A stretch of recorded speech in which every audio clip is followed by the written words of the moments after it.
It's the weirdest shower head. It's a button, and the button changes the settings. And I don't. Welcome to the lineup live. Hey, you guys, what do they call telephone shower heads? I am a strict telephone shower head. I guess I should say fascist. I guess if there's no telephone shower head, if it's just mounted, I'm doing yoga. So welcome to the lineup live. And we're talking men. It goes a long way with the ladies. Hey, Nick Fuentes was doxxed. That video came out, and of course, for some reason, there's controversy online. To me, it's you show up at someone's house intimidatingly, meet pavement. We also want to talk about China right now. I don't know if you know this, but China, they're not the Chinese. They're not your friends. And there's this company called Manus, where hundreds of millions of dollars of American dollars were invested in China. Said, "Oh, that's all now," and just stole it. So if you're thinking about investing in China, please do not. Europe wants to codify into law the new definition of rape, which is regretful sex at any point. So I guess they really want to kind of put the final nail on they want to seal up the birth rate problem. Andrew Wilson had a debate with Owen Schroyer. It was pretty funny. There's some Photoshops in there. Now I'm thinking maybe we should,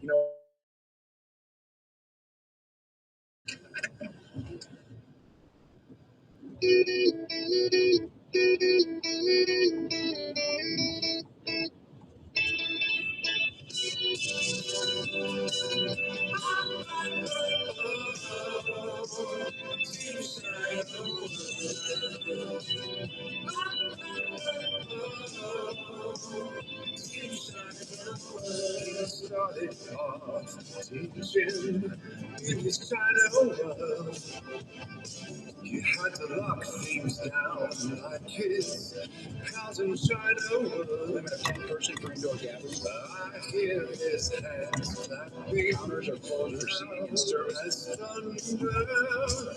I saw those flippers flapping, no dancing, no fun, no whatever. Boys in a dress inside of Tim's China world. Could he still steal that fella in his China world? I see those hands clapping loud as thunder. Those steel flippers flapping. Some would get mixed with no bravado. When I think about Tim's shadow world, I could pretend, but really, we would be so fucked if we get to the shadow world.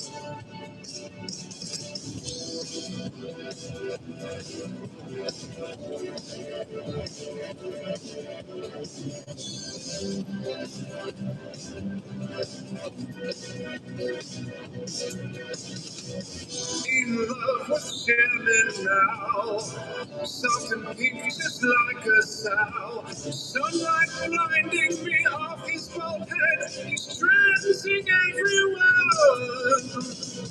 Look into his wife's crazy eyes.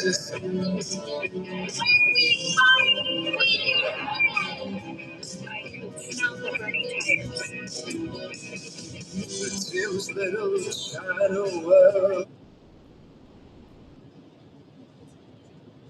Hello. What's shaking? Did you physically talk to us for a day or just the text? Just the text. Just text, okay.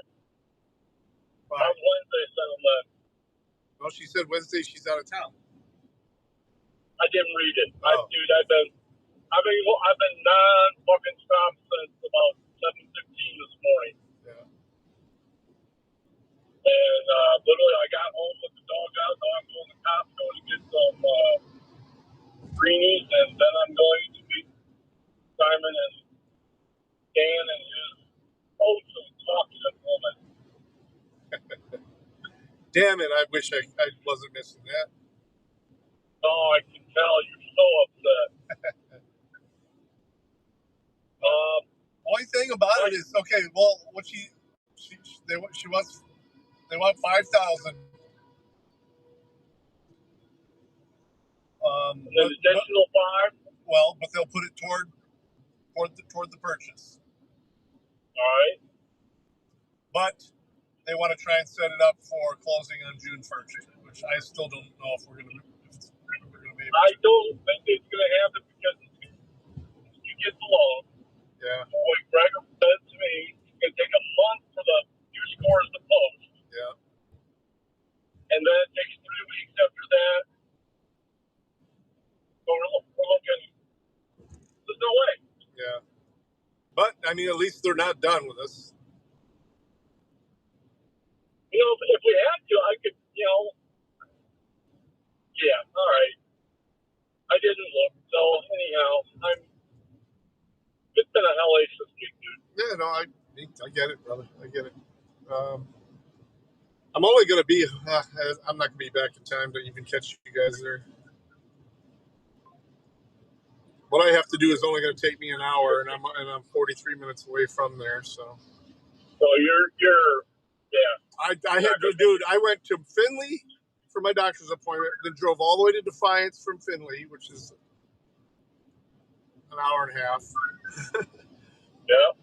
And then I'm going from Defiance to Cleveland to do an hour's worth of work and then go home. Yeah, and then David broke my toilet last night. On the 3rd floor. And then my bill was supposed to show up. He didn't show up. And Jolene's booked till next Thursday. And I suppose the cops are out heavy, dude. Oh, yeah, I know. They are on the turnpike, too. Well, I'm on 75 right now. And state trooper. And, yeah, I got so much to do in that house, and they still haven't got me out of the underwriters yet. But, hey, one good thing worked. I got an all-time record high this month, and I'm year to year, I'm 60% up. Nice. That's fucking insane. Yeah. So,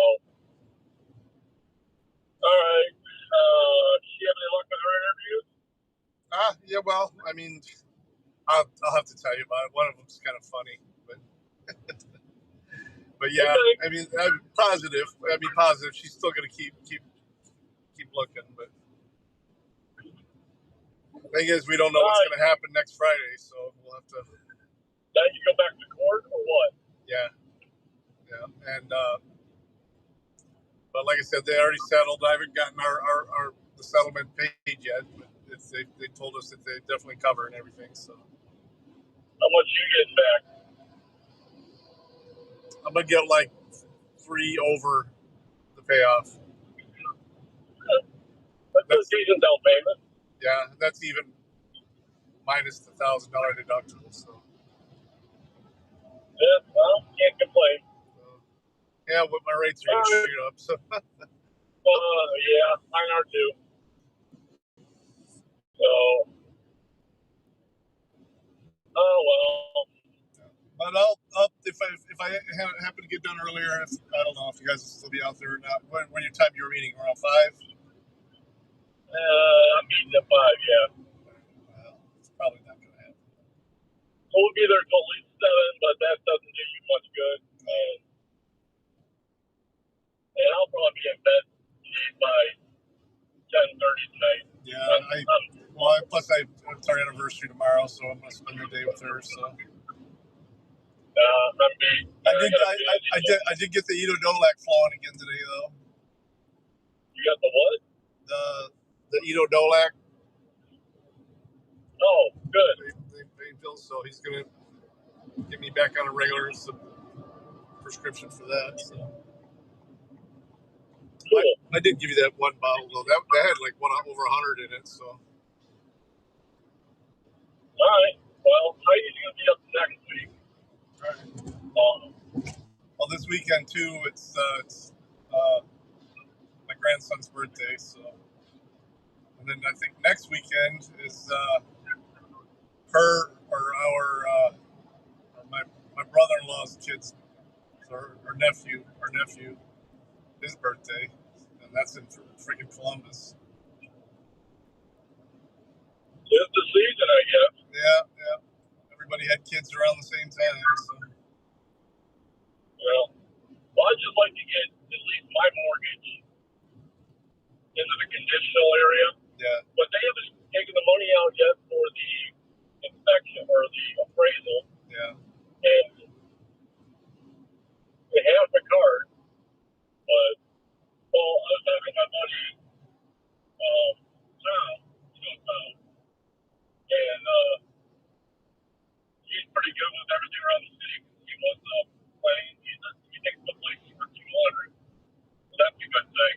Yeah. The only place the value might be she put on the loan application only 100. Yeah. But they can always adjust that.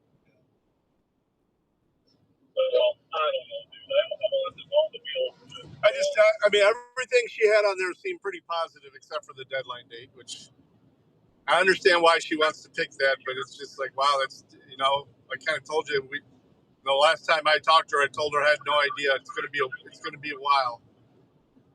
Up to the bank. It's not up to us. I mean, and then even then, that restarts the loan process once we're done with that. So it's like, well, Greg seemed to think he could truncate that quite a bit. Yeah. So we'll see. Yeah. Because they got all the information, they just have to update a few things. But other than that, it all depends on the bank, not us. Right. I'm doing everything I can fucking do. Yeah. So am I. So if not, find somebody else. Yeah. I want this one though. She's like, the 5,000. If the deal happens, it goes toward it. She goes, but if it doesn't happen, we keep it. I'm like, well, yeah, but we're not going to agree to give you the 5,000 if we're going to set a deadline of June 1st. Yeah, there ain't no fucking way. Because I know there's not a good chance of that. So. Yeah, there's not a chance in hell that we're going to get it done. Yeah. Now, I mean, you're not filing until tomorrow. Right.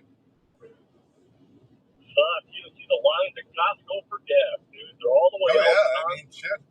It's supposed to be starting coming down next week, though. They're already saying. Well, I paid $5 a gallon for regular all over Ann Arbor. Oh, yeah, that's Ann Arbor. Yeah. Well, I even went down to Carlton. It was still $5 a gallon. That's crazy. I got it in Findlay. I got it for $3.79. Yeah. Well, Michigan always sucks. Yeah.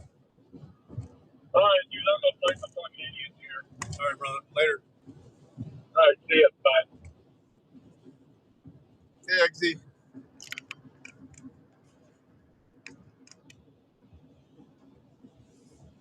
Ooh.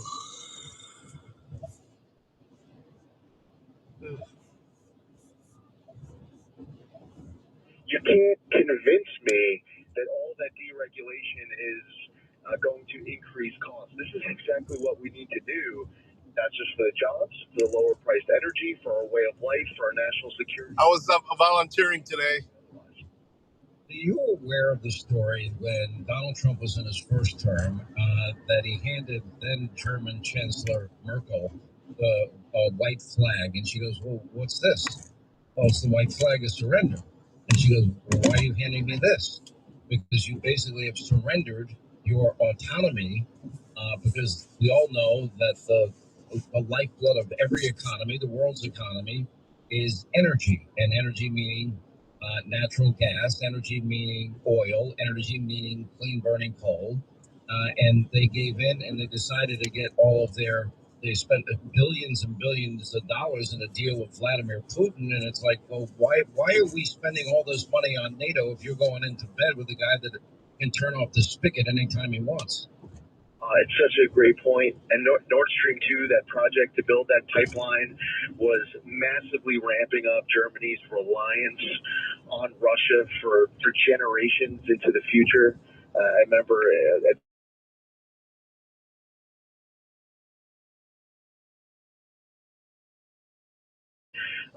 was right on the money. And now you fast forward to 2026, and all across Europe, where these big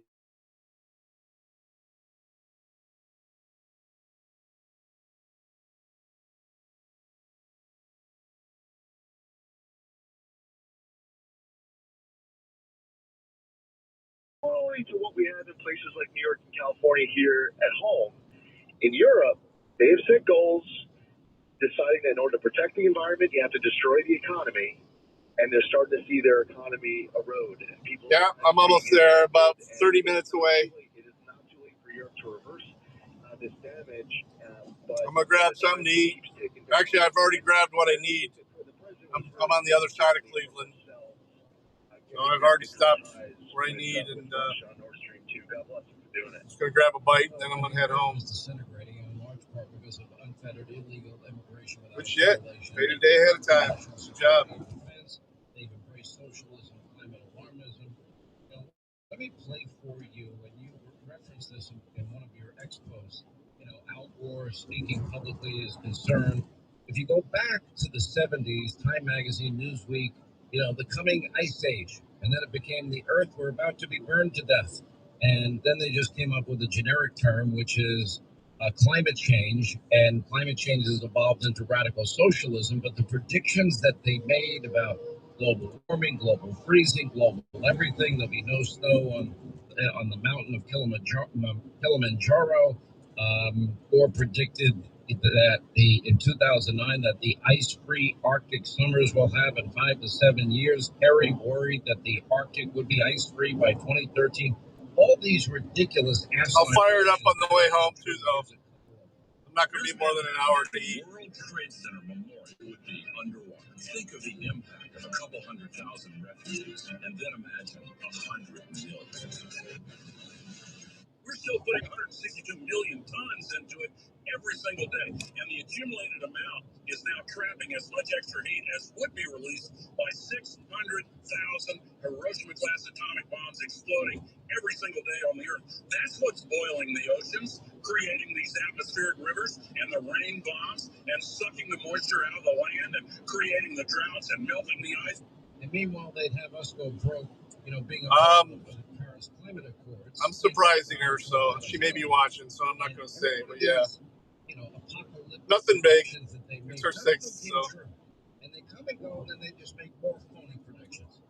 Being a little conservative this year, being careful with money while we're still getting things together with the loan. Been inside of a casino where you just hear that. Or from Nitty, no, I haven't. Ding, ding, ding, ding, ding, ding. They give you that sound to make it sound like everyone's winning. When you listen to Al Gore flipping out, just think of what is happening to his bank account while he's saying it. It is a grift. I've seen it here in the EPA. I canceled almost $30 billion of grants last year, and I talked about part of it. One of the pots Senator Sanders asked me about, a $7 billion pot through the Inflation Expansion Act that was called Solar for All. I pointed out that there were up to 4 pass-throughs in order to get the money to the grantee, where each of the pass-throughs was getting at least 15%.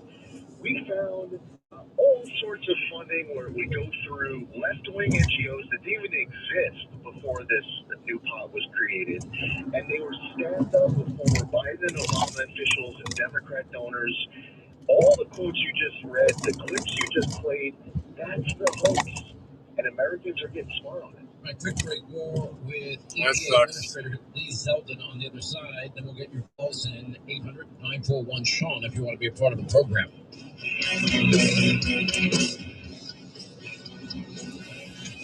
Transmitting to over 700 radio stations. Wow. This is the Sean Hannity Show.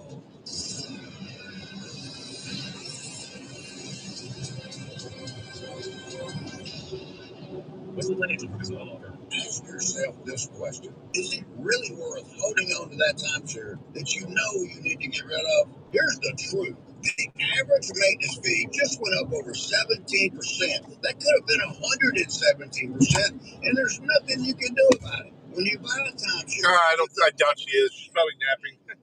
In fact, I can check the cameras at the house to see what she's doing. She hasn't said anything in chat, but I did tell her I was streaming. Not sell it, not transfer it, cancel it. Did you buy a timeshare because they told you it was a great investment and your maintenance fees would never go up? That's a lie.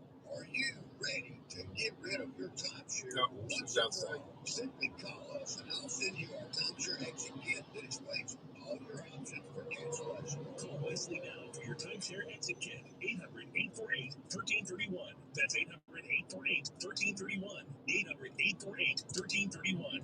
At Audion Hearing, our mission is simple: to make better hearing affordable for everyone. We're proud to offer high-quality, rechargeable hearing aids starting at just $98. Clear, comfortable, and ready to use right out of the box. And here's a study worth hearing. Research shows that wearing hearing aids can reduce your risk of dementia by up to 61%.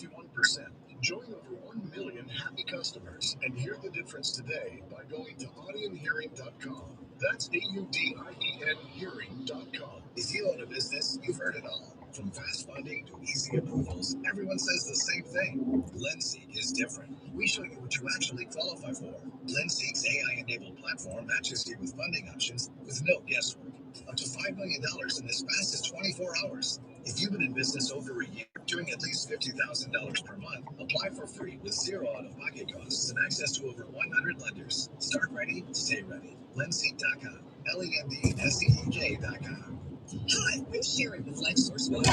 Every day begins and ends with water. It's in your coffee, your child's bath, the glass on your nightstand. It's the one thing your family uses constantly, yet most people never question it. A LifeSource whole house system treats every drop of your water, giving your family clean, conditioned water from every tap. Upgrade your water today by calling our factory at 1-800-WATER-99 or visit LifeSourceWater.com. That's 1-800-WATER-99. Warranty limitations apply. Regulated activities performed by a licensed affiliate. I had no idea I could sell my life insurance policy. Norman and Nancy Dugan for Coventry Direct. You're about to let Norman's policy lapse because premiums have become expensive. Our kids are doing well on their own, so we just don't need it anymore. Then Nancy called Coventry. It was so helpful, answering all of our questions. If you're over 65 and have $100,000 or more Well, I'm life sure. insurance, you may qualify. After this past year, we're celebrating life. We booked some long overdue travel, and we're able to pay for our grandkids' college. Coventry Direct has helped thousands live the life they want to live, pay for unplanned medical expenses, or supplement retirement income. When it comes to selling your life insurance, Coventry's got you covered. Call 800-378-2989 or visit CoventryDirect.com to learn more about how you can get cash by selling your life insurance. Call 800-378-2989. I need to confess something. My friends think I'm the mastermind behind our golf trips. They thank me for the perfect courses, the hotels, the smooth planning, and I let them believe it. The secret is, I don't plan any of it. Golf Breaks does. Their experts book the tee times, the rooms, the whole package. They find the best options and prices, and I just say yes and look like a hero. I should feel guilty, but I'm not stopping. Just don't tell my buddies. If you want a great golf trip without work, go to golfbreaks.com and use code RADIO for up to $200 off your first golf trip. Business owners, what's your number? The number that would make you seriously consider selling your company. The offer you just couldn't refuse. If your business generates more than $10 million a year, that number you're thinking of in today's environment could just be the opening bid. Depending on your industry, your business could sell for more than 10 times your annual net earnings, meaning it could be worth $20 to over $100 million or more. At Encore AMC Partners, we bring decades of experience selling companies for top dollar. We handle every detail with complete privacy, guiding countless business owners just like yourself through successful exits. With Encore's mastery, nothing is left on the table, making sure you unlock every penny out of the business you built from the ground up. It does sound good. Your business can sell for? Call now for a free company analysis at 800-856-1333. That's 800-856-1333. Get the most for your company. Call 800-856-1333 or visit us at EncoreAMC.com. This is SpaceX Engagement, Channel 125.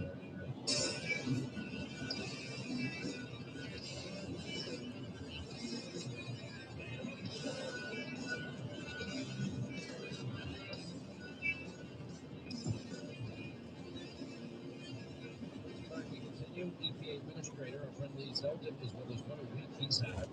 me ask you an unrelated question, because I really think you would have been a great governor in the state of New York. And unfortunately, the math just simply doesn't work. Too many people like me have packed my bags and I have left. I'm done. I'm gone. It's forever. I've been gone for years now. And, look at the recent the brouhaha with Ken Griffin and Marxist commie Mamdani trying to embarrass Ken Griffin. Ken Griffin's now saying, well, I may not invest the $6 billion I was planning to invest in New York now. I don't think you can take Kathy Hochul at her word at all. I love Bruce Blakeman. I think he'd be a great governor. I knew you would have been a great governor. Both of you would be great governors. However, I'm not sure it's possible, with New York and the mass migration out of that state. I would say a couple things that work in Bruce Blakeman's favor. One is, over the course of the last 4 years since I ran for governor, Republican registration is actually up. Conservative Party registration is up. I know we're minus one Sean Hannity. The independents, that registration's up. The Democratic... Losing Sean Hannity was a big loss. I'm kidding. It really is. When you talk about... you just referenced Ken Griffin. When you talk about these people leaving, it's not that they're putting New York in timeout for 6 months. They're leaving permanently for good, and they're not looking back. And it's whether you're low income, middle income, or high income earners, people are mobile. Their money goes further. If they go elsewhere, they'll feel safer.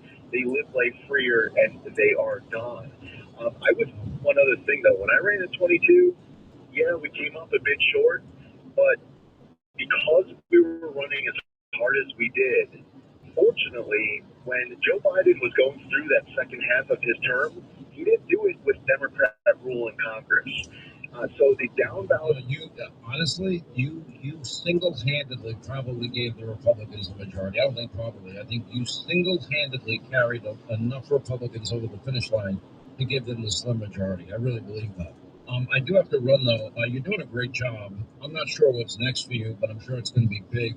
EPA Administrator, our friend Lee Zeldin, is with us. Great job this week. You have a hell of a week. You have a lot to celebrate this week. Thank you, sir. Thanks, Sean. Take care. 800-941-SEAN is our number if you want to be a part of the program. Everybody needs a home security system. You don't want a reactive system, one that, you get a call from your alarm company. Mr. and Mrs. Smith, somebody broke into your home. We're just informing you what has happened. That's reactive. No, you want a proactive system, and that is comprehensive protection, not just a camera. You want an ecosystem of, sensors, AI cameras. You want them inside your home. You want them outside your home. They have active guard outdoor protection. That means 24/7 live professional monitors. And that means the minute somebody steps onto your property, those live agents will be alerted. They'll be able to speak to whoever's on your property in real time. They can call police in real time, call you in real time, put on spotlights in real time. And one of the best things is you get to customize your entire system on their website within minutes. I recommend both indoor and outdoor protection. And then when it arrives a couple of days later, well, they have an app-guided setup. You can do it in less than an hour. No drilling, no stress. You don't have to wait for a service technician. I mean, you're talking about comprehensive 24/7 proactive security. And God forbid there's a fire or a flood. One of Simply Safe's agents will take action on your behalf for about $1 a day. That's it. 24/7 professional monitors at a fraction of what traditional brands charge. And you don't have to sign a contract. They want to earn your trust every day. Right now, you'll get 50% off your home security system by going to simplysafe.com/Hannity. That's half off. Simplysafe.com/Hannity. There's no safe like Simply Safe.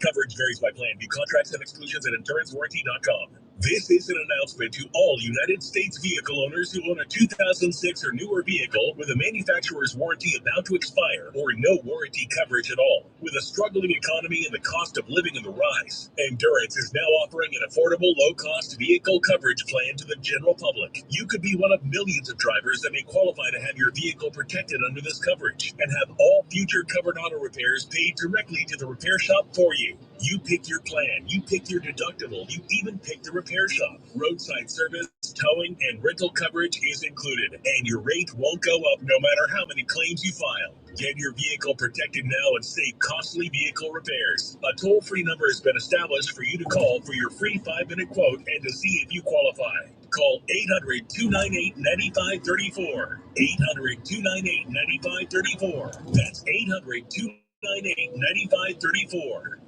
In a world drowning in AI everything, where your news feeds and shows get faked and filtered, there's still real Asheville? real stories.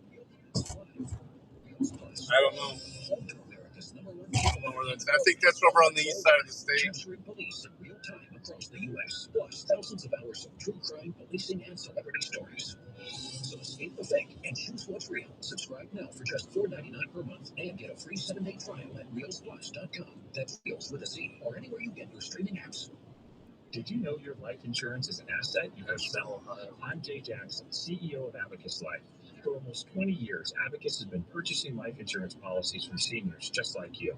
And at AbacusPays.com, we've created a free policy value calculator so you can find out the worth of your policy. No, it's actually south of Columbus, so it's about 2.5 hours farther away than Cleveland. We're actually going to be down in that area next weekend. Chicago politician I just looked it up. Now, Durbin has a new scheme. He's doing the dirty work to benefit corporate mega stores. Durbin's bill could cut corners on your credit card security, putting your personal data at risk. Big chain retailers and warehouse stores want to inflate their profits, and liberal Dick Durbin would help them do it. Tell senators, say no to the mega stores and Dick Durbin. Paid for by the Electronic Payments Coalition. Truck drivers, maximize your miles and earn top pay as a team driver at Schneider. Schneider just raised its pay for team drivers and has the freight to keep you moving. More business with small package parcel shippers creates new opportunities with DC to DC drop and hook freight. The advantages don't stop there. Schneider's teams also enjoy the newest trucks with factory installed power inverters and outlets, refrigerators, and memory foam mattresses. Join now and sign on bonuses of up to $16,000 per team may be available. Find your team driving job at SchneiderJobs.com. Business owners, tired of slow banks, piles of paperwork, and credit-based loan denials? At Signet Capital Group, funding is based on your revenue, not your credit score. No red tape, no waiting weeks, just fast access to capital with real people who understand small business. You need to be in business at least 1 year and averaging $50,000 a month or more. Grab your phone, dial #250 and say funding now. Jesus. That's #250. Holy shit. Keyword funding now. See your Oh my God, that's scary. Oh! Look at this guy. He's on the fucking shoulder. He's going to call us an accident. Tampons are the doctor-recommended better option that over 3 million people have already discovered. So what's a tampon? Oh my God. Inside your nose perfectly, expand for gel, and even have a clotting agent clinically proven to stop the bleeding fast. I'm just waiting for the pile-up to start in front of me. So ditch the tissue and be prepared for your next nosebleed. Man, he just missed now me. and get tampons in the first aid aisle. Just hearing the word IRS can make people break out in a cold sweat. No one wants to deal with the IRS, and now you don't have to. The good news is Legal Tax Defense has been successfully negotiating with the IRS for more than 15 years. It doesn't see that, Schmidler? Whether it's $5,000 or $5 million, you deserve the best in the business on your side, and that's Legal Tax Defense. Even if you're working with someone else and just want a second opinion, there is no cost or obligation to call. They can prevent levies, liens, wage garnishments, even file back tax returns. And the best news about Legal Tax Defense It's like is he's far enough ahead now. unless they know they will reduce or eliminate I might just your get off the taxes. freeway. Call Legal Tax Defense right I'll now get for stuck in a free pile-up. risk consultation. 800-278-1120. 800-278-1120. You have nothing to lose, but everything to gain. 800-278-1120. Channel 125 and on the Sirius XM app.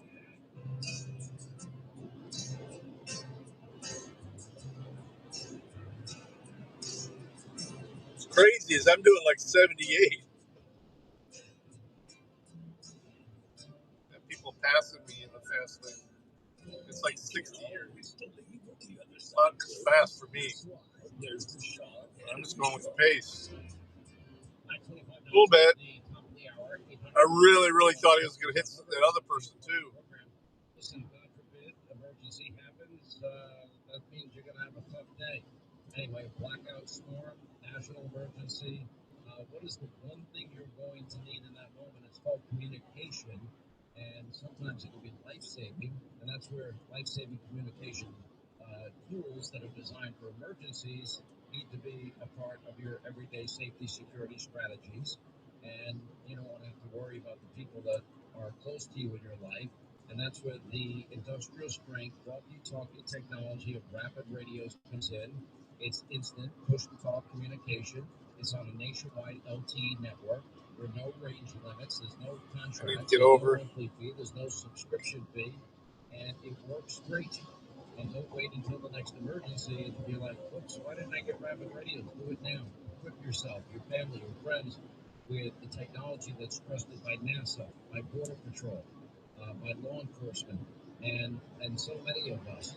And right now, if you go to rapidradios.com, they will include over $300 in free gear with your order, and that includes a tactical radio bag, a USB charger, an EMP Faraday bag, plus every order includes a 30-day money-back guarantee. You're going to love this technology. Want to talk to Grandma on the West Coast? You live on the East Coast? Yeah, push of a button. Grandma, how are you? Anything I can do for you today? Anyway, go to rapidradios.com. Use the promo code radio. You get 5% off. It works on Give you free shipping. When you cell network. It's just a radio that works on the cell network. So why can't you just call somebody? Is it like you got to pay a subscription for it anyway? Fine. Right, back to our busy phones. John in New Jersey. John, how are you? Glad you called, sir. I'm good, Sean. How are you? I'm good. Glad you joined us. What's going on? I'm an LTE system. New Jersey. How you doing? We're doing good. I'm glad you had me on. I am feeling the same frustration with Secret Service as you are that you speak about. And I have my own dealing with Secret Service, a one-time event.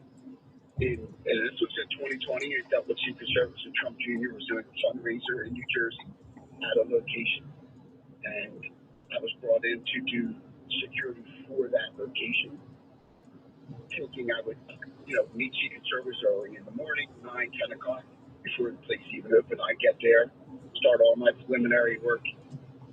Secret Service shows up 5 o'clock that night for a 6 o'clock speech, and I was just dumbfounded by that. I don't know what type of. I mean, they didn't do any leave before that. They didn't do any sweep before that. Are you kidding me? No, they were there 1 hour before, and I met her. I won't, the whoever was in charge of his detail at the time. I have her name. I won't say it, but and I just expected I would run into at least one Secret Service person that morning, and we would spend the entire day bulletproofing that place as well. I don't think a day is enough, but they're in charge. And look, I've had many interactions in the course of my life with the Secret Service. Many, too many to count, to be very blunt.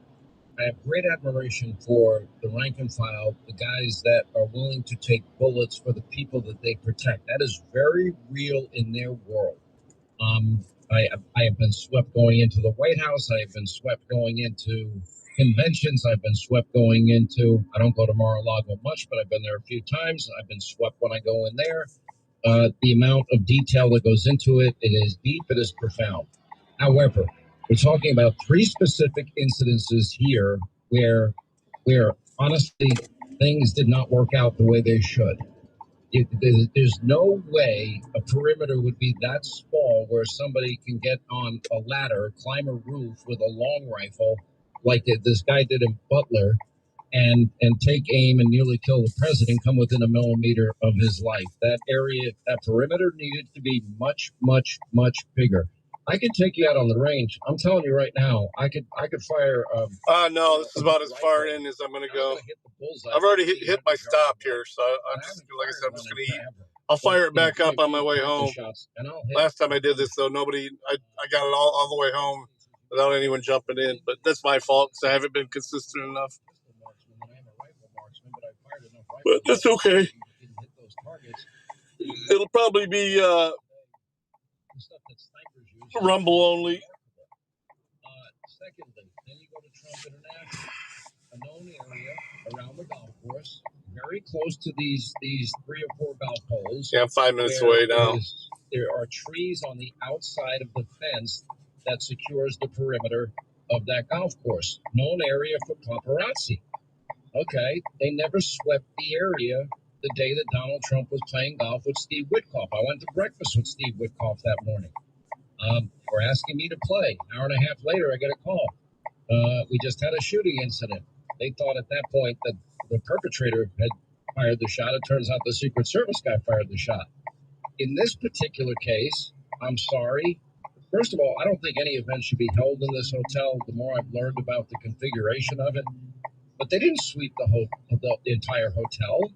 I mean, people were able to get guns into a hotel that does have a ballroom connected to it, and they were able to get those guns in the same building as the President of the United States. Now, I'm sorry, I'm not trying to hurt anybody's feelings here, but in terms of the depth of perimeter, it's not big enough. In terms of sweeping and securing and holding, we're not doing a good job. And if we keep messing up like this, somebody's going to end up dead. Correct. I will add a topping of this someday. Do you know? You won't know, but I'm going to tell you. I was never even questioned who I was when I met Secret Service that day. No one ever said, "Very nice to meet you, John. Do you have ID with you?" Then you can ask. Now, every time I see the Secret Service, I have to hand over my ID. Every single time. And not every single time I'm asked if I'm carrying a pistol, carrying a weapon. Every time. I can't think of a time that I haven't been asked that question. So, my frustration's right up there with yours. I hear all these great things about, Cash is saying the response of the police and the response of the Secret Service and the response of Metro. And as a security professional, so what I do for a living, I don't want any responses. I don't want to have a response. That's the whole idea. I want it so secure that we don't need a response. There's nothing there. Why wasn't every inch of that hotel swept and secured and held ahead of time? Now, you may make the argument the hotel's too big. They don't have the manpower for it. And that tells me that is not the venue for this event. Period. Right. We need another venue. Yep. End of sentence. And there's a venue specialist. There should be a venue specialist that comes up with that answer. Say, hey, this isn't working. I don't have the manpower. There's too many hallways, doors, ladders. There's too much of this, and I can't control it. We have to switch the venue. Why wasn't that done? Or why isn't that done? Look, I'll bring you inside an experience I had in all the years that I've done town halls with presidents, presidential candidates, and I've done a ton of them. I did 16 of the 17 first interviews with the people running in 2016. And I can tell you, after Butler, we were in Harrisburg, PA, and I was pulled aside by the Secret Service after I'd already been wanted and gone through a mag, and the room had been swept. This is the first time they would not allow us to fill the venue. They would not allow people on the floor where the interview was taking place, and it's in a big arena. They only allowed half the arena to be filled.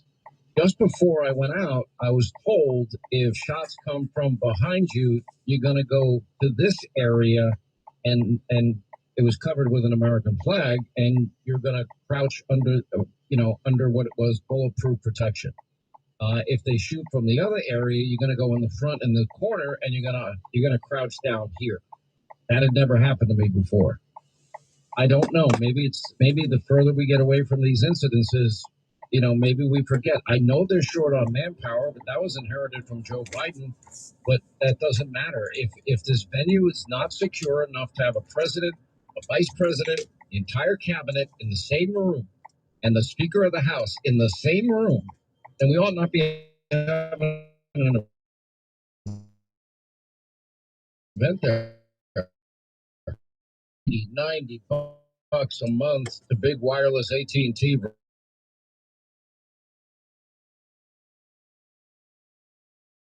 sanity, especially when my provider, Pure Talk, a veteran-owned company, it will give you unlimited high-speed data right now for $34.99 a month. The best part is they use the same exact cell towers, the same exact 5G network. You get the same exact service, and you're paying way less than any of the big carriers. And even Pure Talk was charging $55 a month, but they're constantly pushing to give you more for less, the exact same service. And the best part is you're thinking, well, should I make the switch? Wait, will you? Yeah, but that also means that you're supposed to learn from that stuff. It doesn't seem like they're learning after each incident. Average family saving over $1,000 a year. Business. So Pound 250, say the keyword save now. But pound 250 keyword save now. Claim unlimited high speed data. $34.99. To me, this just makes it more important that that ballroom get built. Company, America's wireless company, Pure Talk. What's this building? Final Hour Roundup is next. You do not want to miss it. And stay tuned for the Final Hour free-for-all on the Sean Hannity Show.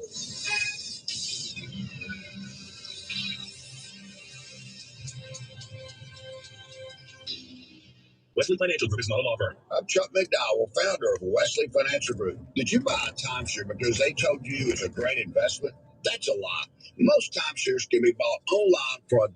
To find out what your timeshare is worth and to cancel it, call us today and we'll send you our timeshare exit kit free with all your options for cancellation. Call Wesley for your free exit info guide. 800-475-1818. That's 800-475-1818. This Mother's Day, treat all the wonderful moms in your life to rich, decadent brownies from Vermont Brownie Company. Hi, I'm Shauna Litsky, founder of Vermont Brownie Company. When I started 10 years ago, I had one goal in mind, to make the best brownies around using the freshest ingredients. Today, we have lots of delicious brownie flavors, including maple toffee crunch, peanut butter, and our award-winning dark chocolate chef brownie that beat world-renowned chef Bobby Flay. All of our brownies. Oh, they're still. They have, even though that judge said to stop it, they got a hold on that order.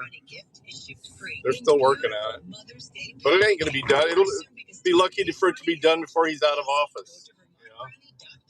That's VermontBrownie.com. Don't wait.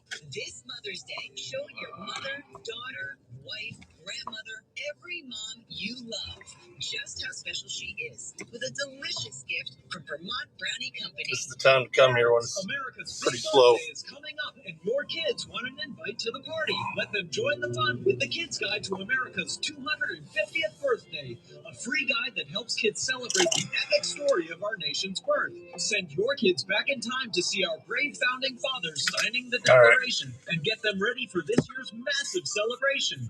Get the Kids Guide to America's 250th birthday for free at free. Okay, just watch the Rumble notifications. It's because we're not going to be on YouTube later when we go live. Hopefully within an hour or so. And most people are only making minimum payments. Yeah, it is. So It's Harry's Steakhouse. Here's what most homeowners don't realize. Using the Go equity get me some beef. you could easily. All right, peace, guys. Thanks for hanging out. With Loan Pronto's rapid equity loan, you can